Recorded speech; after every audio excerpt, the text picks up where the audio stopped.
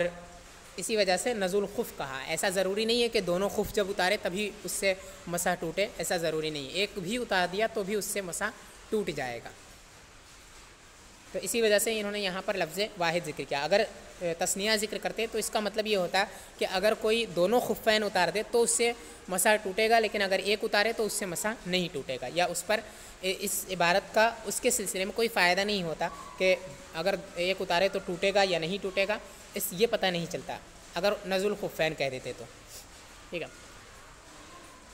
تو واحد کا لفظ اسی وجہ سے ذکر کیا تاکہ یہ اس بات کا فائدہ دیتے کہ ان میں سے ایک کا اتار دینا بھی, ایک کا اتر جانا بھی یہ وضو کو مسح کو توڑ دیتا ہے. اور پھر آگے انہوں نے کہا کہ اگر ان میں سے ایک کو اس نے اتار دیا تو اب اس کو دھلنا یہ لازم ہو جائے گا. جس کو اس نے اتارا ہے تو اس کو دھلنا یہ لازم ہو جائے گا کیونکہ مسح اب ٹوٹ چکا ہے. تو مسح ٹوٹ گیا تو اب اس پر اس کو پیر کو دھلنا یہ لازم آ جائے گا. تو جب اس نے اس پیر کو دھل لیا تو اب دوسرے کو دھلنا بھی یہ لازم ہو جائے گا, کیونکہ غسل اور مسح کا کوئی اجتماع نہیں ہے. یعنی ایسا نہیں ہو سکتا کہ ایک پیر کو تو وہ دھل لے اور دوسرے پیر پر وہ مسح کر لے جب کوئی عذر نہ ہو تب. اگر کوئی عذر وغیرہ ہے تو اس صورت میں اجازت ہے اس کے کہ مثال کے طور پہ اگر کوئی پٹی باندھی ہے کسی زخم کی وجہ سے ایک پیر پر اور دوسرا پیر ٹھیک ہے تو دوسرے پیر کو وہ دھلے گا اور ایک پیر جو ہے اس پر وہ مسح کرے گا. لیکن یہاں چونکہ کوئی عذر نہیں ہے لہٰذا یہاں پر وہ ایک کو اگر اس نے دھل لیا تو دوسرے کو وہ مسح نہیں کر سکتا ہے دوسرے پر, بلکہ دوسرے کو بھی دھلنا یہ واجب ہوگا. تو اگر کسی نے خفین میں سے ایک اتار دیے تو دوسرے کو اس کو دھلنا بھی واجب ہو جائے گا, اور پھر جب وہ دھل لیا تو دوسرے کو دھلنا بھی واجب ہو جائے گا. وَقَذَا إِن دَخَلَ الْمَاءُ أَحَدَ خُفَّيْهِ حَتَّى صَارَ جَمِيعُ الرِّجْلِ مَغْسُولًا. اور ایسا ہی اس وقت بھی ہے جب کہ پانی داخل ہو گیا اس کے خفین میں سے کسی ایک میں یہاں تک کہ پورا پیر دھلا ہوا ہو گیا. یعنی اگر دونوں پیروں میں سے کسی ایک پیر کے خف کے اندر پانی پہنچ گیا کسی طرح سے اور اس پانی نے پورے پیر کو دھل لیا, یعنی وہ پانی جو ہے پورے پیر پر بہہ گیا پورے قدم پر, تو ایسی صورت میں اب اس پر یہ لازم ہے کہ دوسرے خف کو اتار کر کے یا ویسے ہی اس میں پانی کو پہنچائے اور پورے پیر پر اس پانی کو بہائے. دوسرے کو بھی دھلنا یہ واجب ہو جائے گا. جیسے اس والی صورت میں ہوا کہ ایک کو اس نے دھل لیا تو دوسرے کو دھلنا واجب ہے, تو ایسے ہی اس والی صورت میں بھی ہوگا. اگر اس کے اختیار کے بغیر, یعنی اس نے نہیں چاہا لیکن اس کے بغیر, اس کے چاہے بغیر پانی اگر پہنچ گیا اور پورا پیر اس سے دھل گیا تو اب اس پر یہ لازم ہے کہ دوسرے کو وہ خود دھلے, کیونکہ مسح اور غسل کا اجتماع یہ ممکن نہیں ہے, درست نہیں ہے. ٹھیک ہے, ان کا کوئی اجتماع نہیں ہوتا ہے. وَإِنْ أَصَابَ الْمَاءُ أَكْثَرَهَا فَكَذَا عِنْدَ الْفَقِيهِ أَبِي جعفر. اور اگر پانی اس کے اکثر حصے کو پہنچا تو ایسا ہی فقی ابو جعفر کے نزدیک ہے. یعنی فقی ابو جعفر کہتے ہیں کہ اگر پانی خفین میں سے کسی ایک میں پہنچا اور اس نے قدم کے اکثر حصے کو اس نے دھل دیا لیکن پورے قدم کو نہیں دھلا, پورا قدم اس پانی سے نہیں دھلا لیکن اکثر قدم جو ہے اس پانی سے دھل گیا, تو ایسی صورت میں فقی ابو جعفر کہتے ہیں کہ ایسی صورت میں بھی دونوں دوسرے پیر کو بھی وہ دھلے گا, دونوں کو اتار کر کے وہ دھلے دونوں پیروں کو. ٹھیک ہے, تو ایسا ہی فقی ابو جعفر کے نزدیک اس والی صورت میں بھی ہے جب کہ اکثر قدم پر پانی پہنچ گیا اور اکثر قدم دھلا ہوا ہو گیا. تو مضی المدتی, اور مدت کا گزر جانا, یعنی مسح کو توڑ دیتا ہے مدت کا گزر جانا بھی. اگر مدت گزر گئی مسح کرنے کی تو اس سے بھی مسح ٹوٹ جائے گا. اب اگر دوبارہ وہ چاہے کہ وضو کرے تو ایسی صورت میں اس پر لازم ہوگا کہ خفین اتارے اور پھر ان کو اتار کر کے وہ پیروں کو دھلے.